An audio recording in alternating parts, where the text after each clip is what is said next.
saya karakteristiknya adalah jurnal-jurnal yang impact factor-nya sangat tinggi, itu adalah jurnal yang bersifat multidisiplin. Misalkan di Nature itu kalau kita buka kan berarti ada konten medicine, ada konten material science, ada juga kadang-kadang juga ada yang berhubungan dengan social science, kemudian ada juga yang berhubungan dengan geologi dan sebagainya. Jadi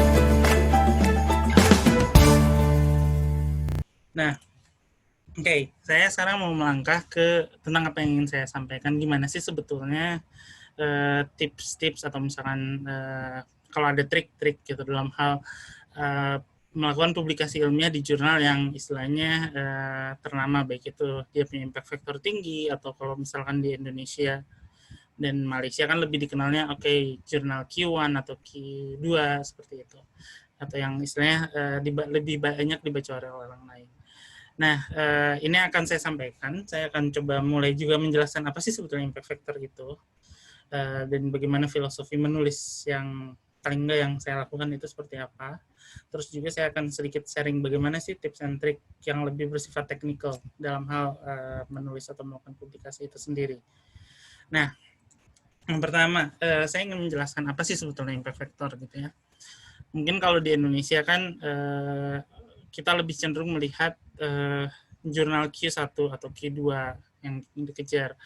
Dimana kalau jurnal Q1 itu kan artinya di satu bidang ilmu, misalkan material science, jurnal Q1 itu artinya yang 25% jurnal teratas yang lebih banyak dibaca orang atau lebih banyak disitasi orang.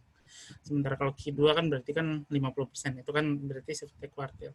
Tetapi sebetulnya sebelum pengkategorian tersebut, sebenarnya dulu juga ada yang namanya impact factor, dimana sekarang pun ya impact factor masih dipakai. Misalkan ini beberapa jurnal-jurnal yang ternama yang semakin tinggi impact factor, artinya semakin banyak orang yang membaca, seperti Nature, ada Science, terus kemudian anak-anaknya Nature, terus kemudian ada juga Advanced Material. Ini khusus terutama untuk di bidang yang terkait dengan saya, Material Science. Jadi biasanya karakteristiknya adalah jurnal-jurnal yang impact factor-nya sangat tinggi, itu adalah jurnal yang bersifat multidisiplin. Misalkan di Nature itu kalau kita buka kan berarti ada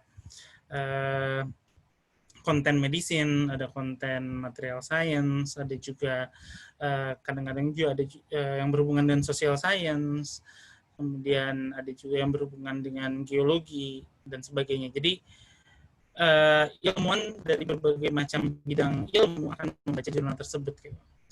Kemudian untuk ke jurnal-jurnal yang lainnya, itu adalah jurnal-jurnal yang lebih bersifat spesifik. Misalkan seperti Nature Material, Advanced Material, ya itu penting untuk dibaca banyaknya oleh mereka yang bekerja di bidang material science gitu. Tapi itu tidak peduli apakah orang itu adalah orang fisika, atau orang itu adalah kimia, atau orang itu bekerja di bidang biomaterial. Artinya spektrum pembacanya itu masih gitu. Kemudian jurnal misalnya nanoletters itu yang berhubungan dengan nanoteknologi lebih spesifik lagi. Kemudian jurnal seperti energi itu lebih spesifik lagi. Dan biasanya jurnal yang impact factor yang lebih rendah itu bukan berarti jurnal itu tidak bagus, tapi jurnal itu bisa jadi lebih spesifik komunitas mana yang membaca gitu. Misalkan ada jurnal powder technology, berarti itu spesifik ditujukan untuk orang-orang yang bekerja di bidang powder untuk membaca itu. Nah, sementara impact factor sendiri itu ditentukan oleh berapa banyak sih jumlah citasi terhadap artikel di jurnal tersebut gitu untuk dalam 2 tahun. Jadi total citasi selama tahun 2018, misalkan impact factor 2018, terhadap semua artikel yang terbit di jurnal tersebut 2 tahun sebelumnya. Dan di situ adalah menghasilkan angka impact factor. Jadi angka ini bersifat fluktuatif gitu, bergantung dari apa yang ada di dalam jurnalnya.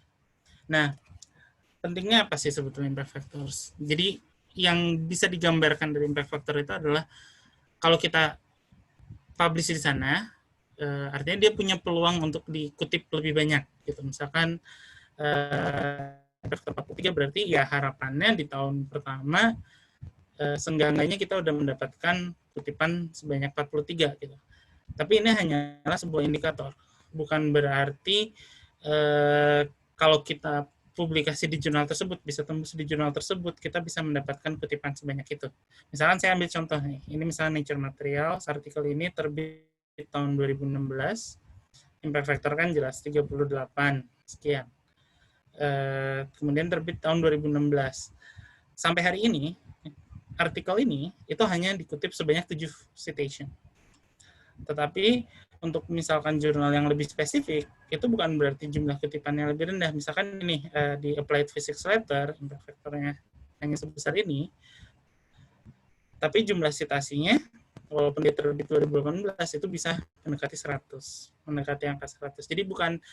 Jadi impact factor itu adalah sebuah indikasi, tetapi bukan berarti adalah jaminan bahwa artikel kita bakal dikutip lebih banyak.